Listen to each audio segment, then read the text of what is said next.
Hello and welcome to Single Parent Success Stories. Today's guest comes to us from Palm Springs, California. He's Brent Scarpo, and he is specializing in high school, college, and millennials. Brent has worked in his arena for over 30 years.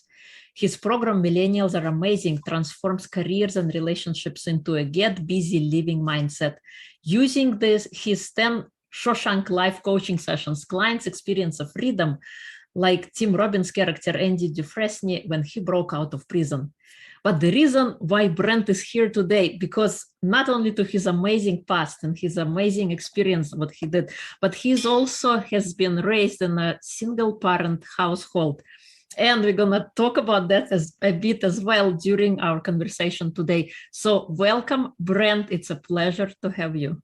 Well, thank you for happy new year in 2022. And what a great time to have a podcast. I love the fact that, the New Year's for a variety of reasons. Some people use it to party. Some people, there's many reasons. But I think, if we can really look at where we've been, where we're at, and where we're going, and use this time to be able to answer those three questions, then we're doing good.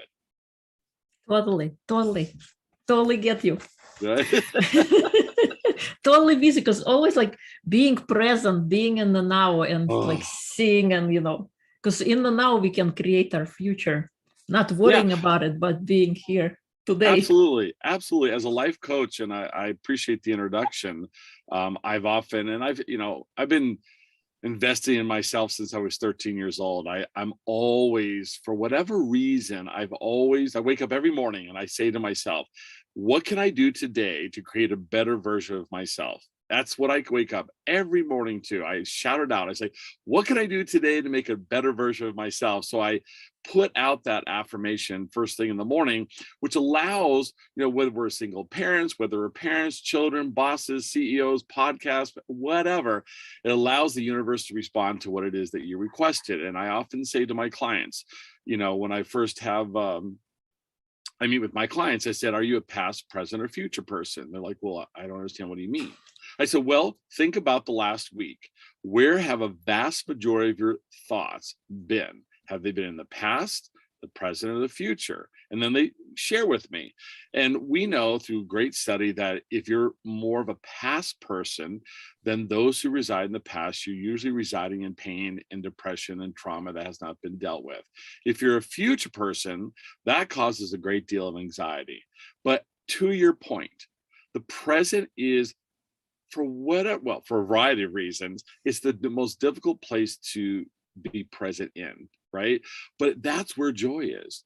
That's where contentment is. That's where creation happens, right? But so many people fear being in this moment in time. And I would gently suggest to you that I just spoke to a friend of mine about this yesterday, that's what the coronavirus was about, right? I can't think of another time in our history where we are forced to live in the present moment, right? I have friends of mine, and my one friend called me. It was about 6-7 months into the lockdown, and he's been married for over 17 years, right? Lovely wife, 2 children, right? And about 6-7 months, he calls. He said, "You're a life coach." I said, "Yeah, I need your help." I said, "What's wrong?" He said, "I don't recognize my wife." I said, "What are you talking about? You've known her for 17 years. He said, "Not this person." What was he referring to? Both of them were remote workers. They had to be shut into their living room. And all of a sudden, moms, dads, children, husbands, partners, wives, girlfriends, boyfriends, for the first time in God knows how many years, people actually were introduced to their real wife, their real husband, their real boyfriend and girlfriend, he would call it, "I don't even know who my children are. I don't know who these 2 things, who are they?" Right? And I said, that's because you're living in the present moment with them. You actually have to live with exactly what's coming up for them. And that's where you want to be.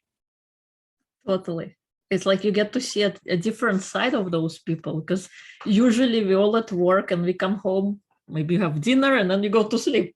Yeah, I would suggest that you get to see the real side, the authentic side, the transparent side. Because to your point, the work, the Boy Scouts, the soccer mom, all that stuff, all that does is just distract us from the essence of who we are as human beings, right? We talk about single parents. Single parents have the most, if there's one group of people that my heart broke for during the COVID virus, and continues to do so. I mean, look here in Chicago. Chicago just decided that they're going to do remote learning. So all these parents now have to scramble trying to find babysitters because so many of us are going back to work. And these poor single parents, I shared with you earlier, in the beginning of this, I have a friend of mine. She's a single parent. She's got 3 kids. And within 48 hours, she lost all 3 of her jobs. Right? One was a cocktail waitress at a bar in the evening. One was a waitress during the day at a restaurant. And then she did their accounting. Well, that's all restaurant. So she literally lost all 3 jobs in 48 hours. And, there was nobody else to rely on in terms of for a paycheck because single parents don't have that, or typically don't have that other paycheck unless they were hopefully, and what my mom I think did in the 60s is set the foundation for getting child support from whomever, be it the mother or be it the father, so that we have that support for those children. But they're the ones that really I think have struggled, not that others haven't, but if you're a single parent and as my one friend said, she's like, I have 3 kids and 2 computers, what do I do? Right? One computer's got to be for her to find a job. The other computer, and she has a kindergartner, a 3rd grade, and a 7th grader. Oh, wow. And they all went to remote learning. So, single parents, I adore you. I was raised by a single parent when I was 4 years old. As I say many times in my speeches, in my public speaking, my father made a choice. And the choice was this. Do I want to love alcohol or do I want to love my wife? Do I want to love alcohol or do I want to love my family? Do I want to love alcohol or do I want to love my son, Brent? And my father chose alcohol over all of us. And I know a lot of you listening out there can understand what it is that I went through. And, this was back in the late 60s. So a whole different era for single parents at that time, because there really weren't a lot of wonderful resources as there are now, though I think we still can do better. But my mom laid the groundwork for it. And so my mom, being the responsible single parent mother that she was, uprooted 3 children, moved to Pennsylvania, and we ended up living in an extended family with her parents and or my grandparents. So on a lot of levels, my mom had help because my grandparents were there for us. But it is a challenging job being a single parent. And I love single parents. I love single moms. As I shared with you, I have a book that's coming out this 2022 called The Red Balloon, Transforming Your Life One Inspirational Story at a Time. And, single parents, again, the resources are there. I always employ all my single parents to see what resources are available, much more so than when my mom was raising us. Wow. What was it like, growing up in the 60s? It's every generation is funny. I'm at the age now where, and I work with the young people. I've spoken to 1.6 million young people. I've educated K all the way through college hundreds of times. I speak, for corporations. And so, every generation has the ability to have to deal with the current issues that are going on. And then what we hope happens is that we can pass on the knowledge of what it is that we went through onto the next. So be it the 60s, the 70s, 80s, 90s, here we are in the 2000s. So, sadly, now that I think about it, when my parents divorced and I lived in California and then I moved to Pennsylvania, the following year I started 1st grade. And small town, Warren, Pennsylvania, we have, now we don't, but 1 high school, 1 middle school, and various elementary schools. And I remember being in 1st grade And Mrs. Churchill, I still see her to this day, rest her soul, was my teacher. And there were 32 students in my class in first grade. And then across the hall was another 32 students. I discovered, quite by accident, that I was the only child out of those 32 students that came from a divorced family. Oh, wow. This was 1968, 69, right? So think about the statistics, shall we? 32 kids, and I'm the only divorced parent. Every other child had a mom and had a dad. And the way I discovered this was completely by accident, right? I knew that there was a father in my life because I knew who he was. I knew we left him, but I don't know why or where or what for. And I remember the first day of school, first grade, Mrs. Churchill said, okay, let's go around the room and get to know each other. Yay, right? And let me preface that I'm the oldest of 3 children. So nobody had gone to school before. There was no role model ahead of me saying, oh, this is what you do. I was it. I was the guinea pig. And so back then, Mrs. Churchill, put our desks together all alphabetically. Well, my last name is Scarpo, S. And so so funny. So she started with Linda Abbott. I still see her. Linda Abbott was A. What does your father do for a living? And I cringed. I was like, I don't even know where my father is, let alone what he does for a living. And then it went A, B, C, F, G, H, K, M, P. And as it was getting to me, I was sweating. I was freaking out trying to figure out, how am I going to answer this question? I don't even know where my father is. My mother is the only one raising us. I live in Warren, Pennsylvania, where it's cold. When I left less than 2 weeks ago, it was sunny. And then all of a sudden I heard, Brent, what does your father do? And for whatever reason, I blurted out, he's a garbage man. And I remember looking at Mrs. Churchill, and I'm an intuitive life coach. And I've had these abilities since I was about 6 years old, though I didn't, quite understand them until, 10, 15 years or so ago. And I saw her see me, and I saw her back. And I saw the pain in her eyes. And I saw her say to me, I'm so sorry, I forgot. I forgot that you come from a single parent household.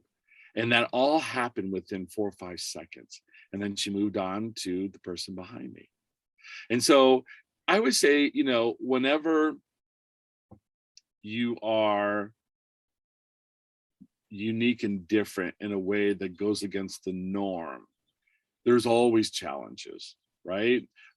Whether you're somebody that comes from a different country and you're plopped here in the United States, whether you come from a divorced family and now you're recognized as a single parent, whether you identify as being gay, lesbian, transgender, bisexual, or questioning, the minute you go outside of what I call white people, here, at least in the United States, because that supposedly is the norm, then you end up having challenges, right? And so, there was a lot of questions. There was a lot of mental health challenges that I faced. And I don't mean mental health as in, I was suffering from depression. We all have mental health. Just note to your listeners, for those of you who don't think you don't have mental health, guess what? You do, right? I love when people say, well, I'm dealing with my mental health, and people's like, oh, I'm fine. I'm like, yeah, no.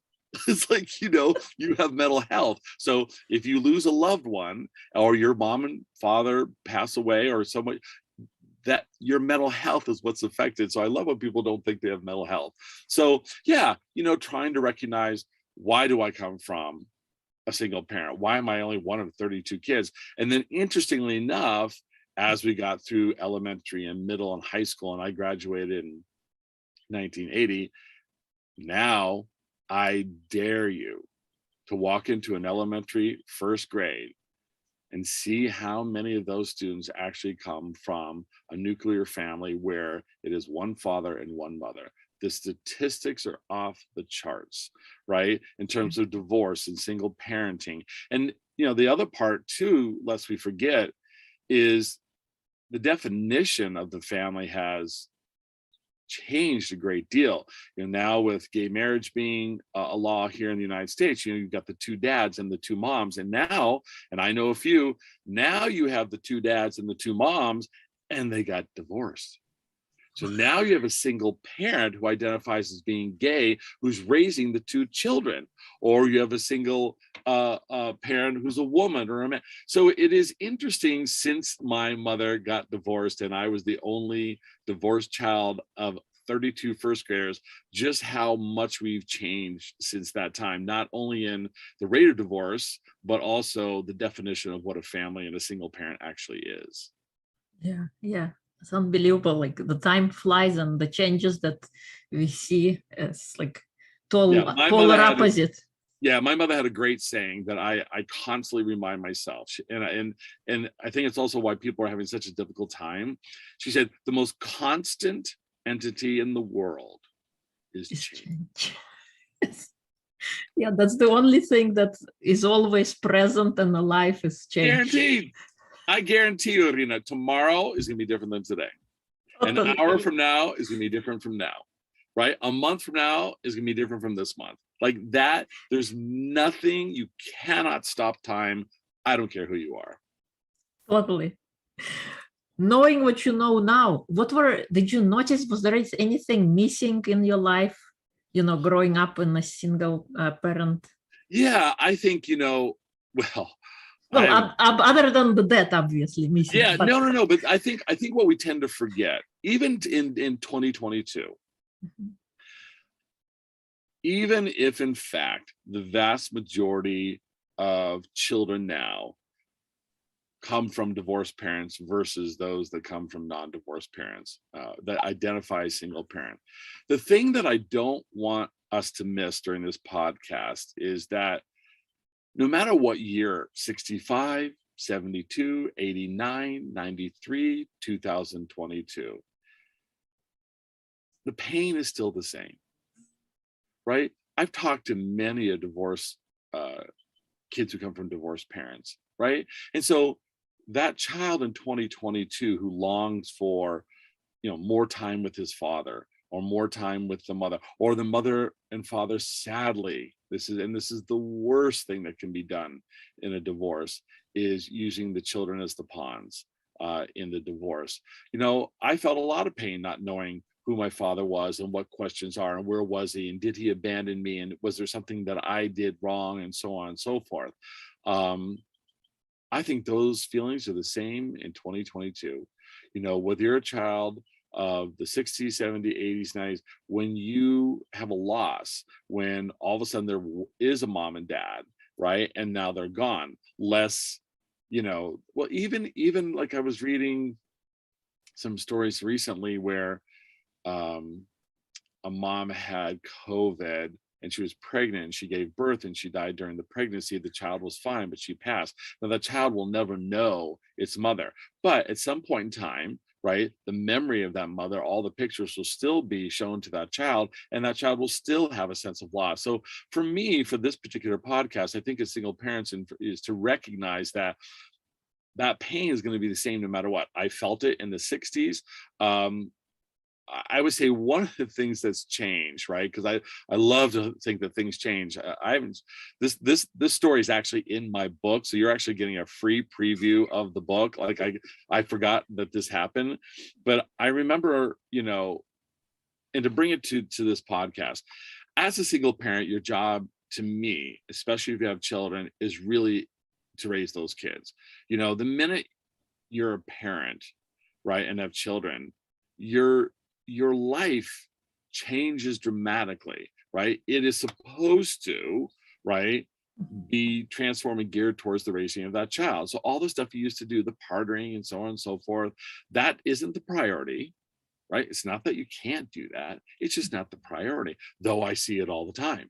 Neglect and children's services coming into homes and so on and so forth, because the single parent and or the set of parents are not adhering to the responsibility when it comes to the raising of that child. So, as a single parent, I applaud all those parents that are taking that responsibility very seriously. You want to really look at the resources and create a support group. There, back in the 60s, there just wasn't anything. You didn't have the divorced parents meeting that you could go onto Zoom and sit and have a conversation. My mother was it. Like, I still remember going to the Warren Mall with my mother, and she's holding my hands, and we're getting new school clothes for the following year. And women would grab their husbands just a little bit tighter. And I got to an age where I noticed it, and I asked myself, what's going on? And she's like, oh, those women just think I'm going to steal their husband. Because my mother was the divorcee, right? The scarlet letter. Yes. I mean, I in me being an intuitive, like I could feel it. I could see like people looking at us. You don't have that now. You clearly don't have that now, because it's not, even in the small towns. But I do remember my mother reaching out for support. And I'm not going to say this is indicative of all religions, but it shows when ignorance, lack of knowledge, and understanding gets in the way of human compassion. So my mother was a very church-going kind of woman. I mean, she played the piano for Sunday school. She was baptized. She went through her confirmation. She identified as being Lutheran. So when we got back to Pennsylvania, she had to get a job, right? She had no money. She had 3 kids. We had a roof over our heads thanks to our grandparents, thank God. This is, again, now we're entering the late 60s, early 70s. So at the request of my grandmother, she invited the pastor of the church to come over to our house, right? That support that she was looking for back then, because there really was no support. There were no groups as there is now. The key and the tool is you got to find the support, however you can do it. Now, it's so much easier with the internet than there was. So as years went on, my mother didn't attend church like I did. My grandmother would take us, and she vehemently just didn't go, which I thought was okay. So one day I asked her, I was a teenager, and she said, let me tell you why I don't go to church. And so to the story, when I was like 6 or 7, or probably around 5 or 6, I was starting first grade, my mother reached out to the church. The pastor came to our house, and Lutheran. And so I guess they had a conversation. It was, my mother was sharing what happened, that my father was an alcoholic, that he abandoned us, that he didn't pay bills. She was a single parent. She's the only one of the few single parents in Warren, Pennsylvania. She's working 2 jobs.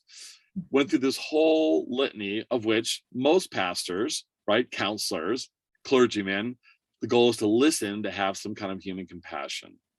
Correct. This particular pastor, and I know he doesn't represent all, so for all your pastors out there, don't think I think, but I'm talking about what could happen. Listen to everything, and said to my mother, I noticed that you've been coming to church, each Sunday. And my mom goes, yeah, I do. It's just where I get my support, and it's what keep me going. And then he said, I noticed that you haven't been tithing lately. Now, tithing, for you listeners, is the act of taking money out of your purse and putting it into the bowl or the plate as it comes past you each Sunday. It's what you give to God or to the church. And my mother's, well, I have no money. Like I literally have no job, no money. I just started a job working as a waitress at a restaurant. And this pastor looked at my mother and said, well, until you're able to give something, please don't show up for church. Wow. And I remember my heart broke when my mother shared that story, because she was such a advocate of the church and her relationship to God. But the fact that there would be this man, a pastor who's supposed to be consoling you, and said, please don't come to church unless you can pay. And I asked my mother what she said to him. Now, we can't repeat that here. I'm just going to tell you out front. And my mom is not one of those people that uses that kind of language, but she was so incensed that here's a woman victimized by an alcoholic husband, traveled over 5,000 miles from California to Pennsylvania with 3 little children, ages newborn, 3 and 4, and is trying to make a life for herself. And he says, until you can come and put some money in the offering plate, don't show up for church. And my mother didn't. She just didn't. And so I think the other thing I think that's important to understand is that for those of you who are listeners that know single parents, be there for them, reach out to them, right? Ask them, do you ever need a babysitter? Let me know. If you ever need whatever, that support is so important as single parents in 2022. The blessing is that there's so many opportunities. I don't know if listeners are familiar with this. I give this to my all my clients really, but especially now, but meetup.com, meetup.com. What an amazing organization, right? It's what saves so many people from being isolated and alone.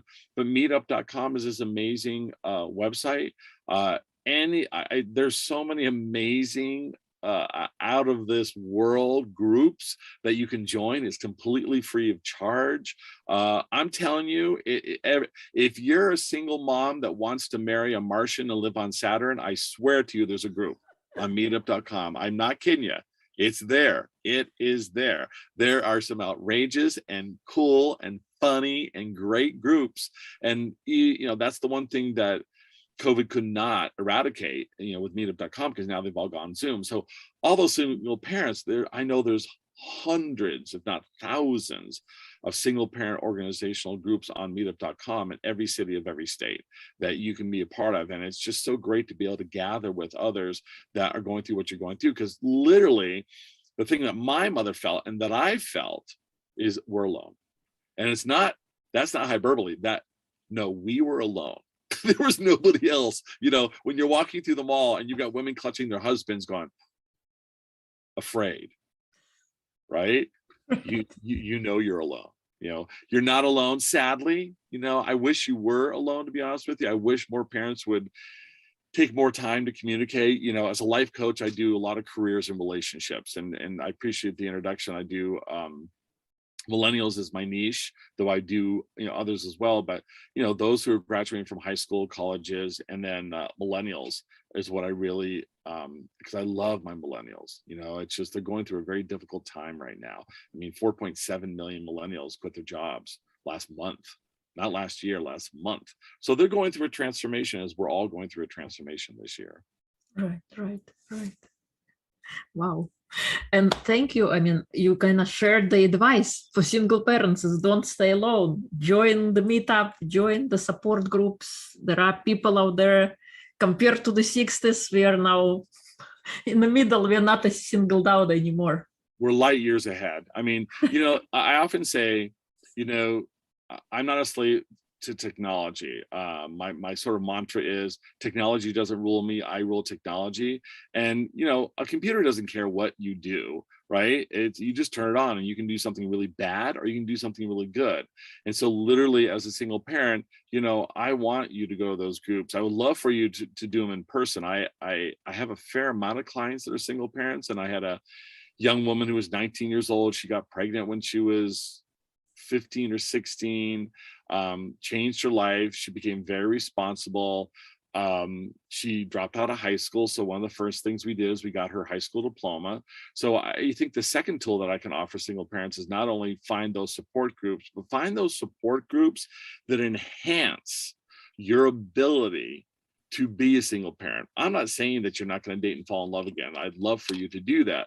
But I think education is the tool in a very big way. When my one client said she never got her high school diploma, there are, and I'm not saying GED, because we were going to go that route and we didn't because of technology. So now there are amazing high schools, and it's hard work, I'm going to tell you straight up, but there are high schools online that you can go to and do all the work online, and you get an actual high school diploma that's accredited. I know the top 10 high schools in the United States that do online teaching.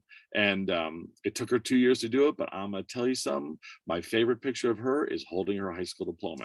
And now because of that high school diploma, she went to college, right? And so what she's doing is, okay, I'm a single parent and she dates, don't get me wrong, but we all know single parents, the dating world out there, right? Because single parents will date and then all of a sudden that man or woman finds out you have children. They're like, yeah, not so much, right? So we got to figure out where's our avenue and our lane in regards to dating.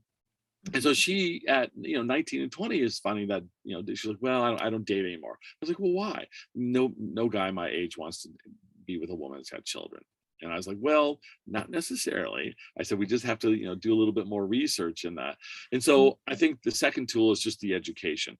Find something that you're very passionate about, right? If you don't particularly like your job, or it's not bringing you the money that you need in order to fend for your children and your life as a single parent, the beauty is there's so many wonderful ways of getting an educational degree. You can do it online. You don't have to leave your child. You don't have to leave your living room, right? And get that degree that's going to allow you to advance yourself.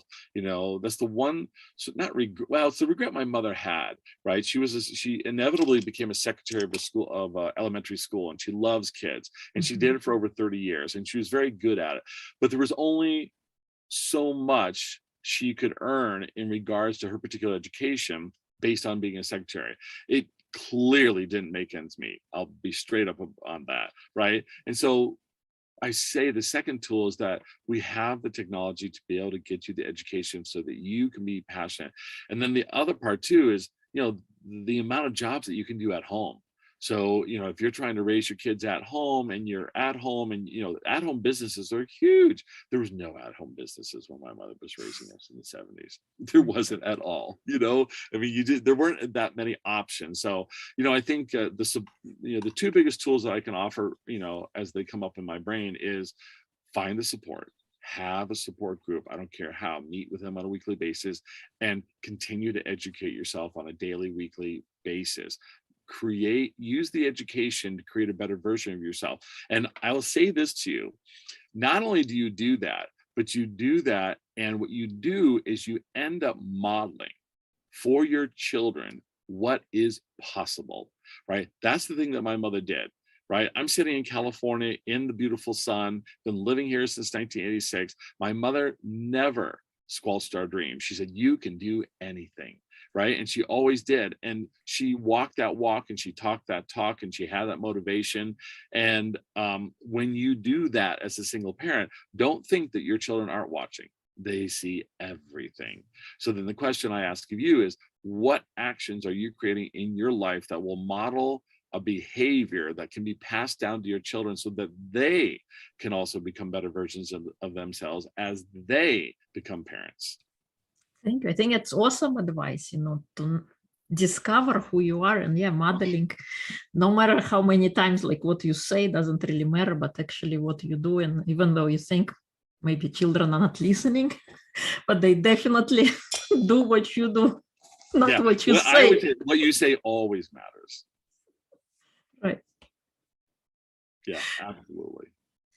You mentioned also about your book. So what prompted you to write the Red Balloon book? Oh my goodness, that's a story. So I'm an intuitive life coach. In fact, I'll give you my cell phone right now. I offer a complimentary intuitive life coach reading to anybody that hears my voice. And so if you're listening and you want to have the most amazing intuitive reading about your life that will give you some strategies, it's completely complimentary. You just have to text me at 760-835-3327. And you can just text free consultation, or I heard you on Irina's podcast. I don't care what you do, just send it to me, and it'll be 45 minutes to an hour, and it'll blow your mind. I've become very, very good at this because I've sought out mentors that have helped me enhance my particular abilities. So the Red Balloon, Transform Your Life One Inspirational Story at a Time, is going to be coming out Mother's Day. For those of you who are interested, we're going to do a special Zoom for all moms, single parents, all moms and their kids. We're going to read chapters of the book. So if you email me, say I want to be on your email list, you can. My email is brent@brentscarpo.com. I'm sure Irina will have it in the show notes. But in 1995, I woke up at 3 o'clock in the morning, and I had a intuitive feeling. I received a message, and I think especially single parents, I think we're always getting messages from whatever particular angel or whatever you call your higher power, right, to help you get through what it means to be a single parent and or a human being. And so I got up at 3 in the morning, and I got a message that my mother had cancer. Now I can either ignore that, right, or I can embrace it. And I chose to embrace it. And so the following morning, without telling my mom about the dream, I asked her when the last time she had a physical. And she had said, well, 5 years ago when I moved from Pennsylvania to California. Single parents, please listen carefully, especially my single mothers. This is how this works. Don't even debate me on this. You cannot take care of your children. You cannot take care of your daughter. You cannot take care of your son unless you take care of yourself. It just doesn't work the other way. Most single parents, my mother was one who did this, right? You give, go, go, go, iron, iron, iron, feed, feed, feed, work, work, work. And at the end of the day, maybe, but probably not, you'll do something for yourself. That's not how it works, ladies and gentlemen. It's a universal law. You must love and take care of yourself first so that you can love and take care of others. That is the universal law. And my mother didn't necessarily subscribe to that. So I whisked her to my doctor. We had all the tests that needed to be done. And sadly, as I received the message at 3:30 in the morning, they found a small spot on my mother's right lung, and she had lung cancer. Now, talking to the cancer specialist, had I not listened, she would have passed in 6 months. But because I did listen, we had about 2.5 years with her. So ironically, we're here in January. So January 13th in 1997, my mother turned 59. And then on January 20th, I turned 33. And then on January 26th, my mother lost her battle to cancer and she passed away. Now, my mother and I had an amazing relationship. We talked about everything. And so one of the things we talked about was life and death. What happens to you after you die? If you want, you can see a wonderful episode on the Today Show, because I won a contest called Everybody Has a Story. And my story, The Red Balloon, became the 8th winner out of 100,000 entries. And so what my story is about is how my mother and I proved that there is life after death. I won't give it away. I'll let you do a little research, go onto YouTube and put in Brent Scarpo, The Today Show, and you'll see this face. Grab some Kleenex, just gonna warn you, and watch it. And my mother and I proved that there's life after death, that there is a heaven of some sorts. And so afterwards, I discovered that when you're on the Today Show and you've got a website and it's got your telephone number, people call you. Like a lot of people call you, like 3 in the morning, 2 in the afternoon, 6 in the morning. And it was just crazy for about a month. And every third person kept asking me, hey, I'm on Amazon.com. I can't find your book. Where is it? And I would just politely say, I don't have a book. Thank you so much for calling. And then after like the 3rd or 4th request, they're like, oh my goodness, I got to write it. Oh, it's funny how the universe gives you what you need. The question becomes, are you going to listen? Because I don't want to write a book. I'll be straight up. I'm like, I got way too much ADHD and ADD to write a book. But that was the request. So it's taken me about 10 years, which I'm really glad. My friends who always complain to me, where's that book? I'm like, look, do you squash the grapes and drink it, or do you let it ferment for 10 years and call it a bottle of wine? This is going to be the best bottle of wine you've ever tasted in your entire life. Just be quiet. Right. So it's been this amazing transformation. So the thread of the book is how my mother and I create a sign, the red balloon, hint, hint, that there is life after death. But we also talk about all the wonderful things that my mother did as a single parent to help get her 3 children to this thing called life. And so there's just the stories that I've shared with you. So the story about the church, that's in there. And what I did about a year ago, because I thought I had it done, and it's like, it's not done. I know it's not done. So it's very simple chapters that tell various stories about, my life with my mom and the wisdom that because my mother was way ahead of her time. And so now at the end of each chapter, there are life coaching exercises. So not only do you get a really good feeling about the story, but there's, actual exercises that you can actively participate in to actually better yourself as a human being. And that's all that it needed. So now we have the book cover, and we're sending it to the editor, and then we're gonna have this Mother's Day event, and and then I'm gonna tour and hopefully be speaking and all that good stuff. I love it.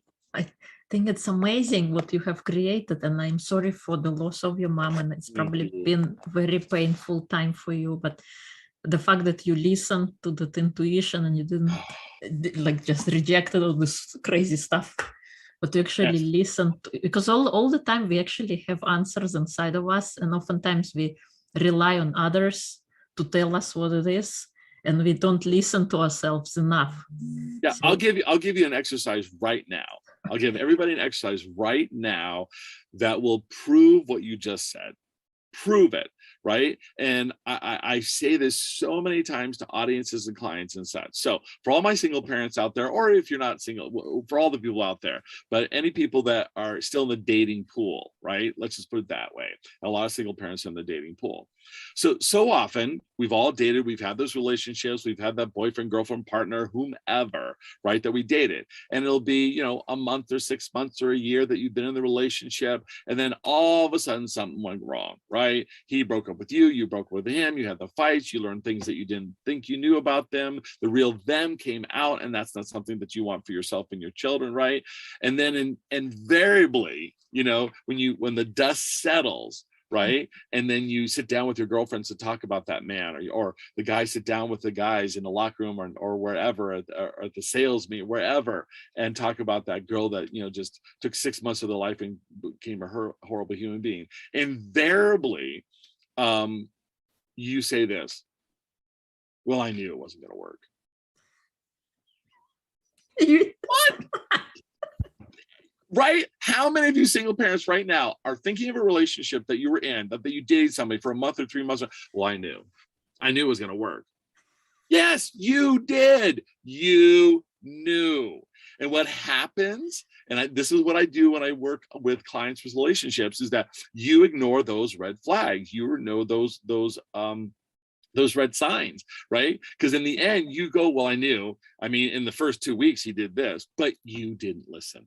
And that is your intuition. That is your higher power. That's God, Buddha, Allah, I don't care what you call him or her, right? Telling you, you better get out. You better listen. You better hear me, right? But we don't. And then we take the advice of others, or then we don't listen to our heart, we listen to our head. Right? Because then how many of you out there, single parents, right? You got the sign, you said, well, he'll change, or she'll change. I can change him. You can't change anybody. I'm going to say right now, if you're over 18, ladies and gentlemen, nobody's going to change. If you go by the developmental hierarchy as defined by Erickson, right?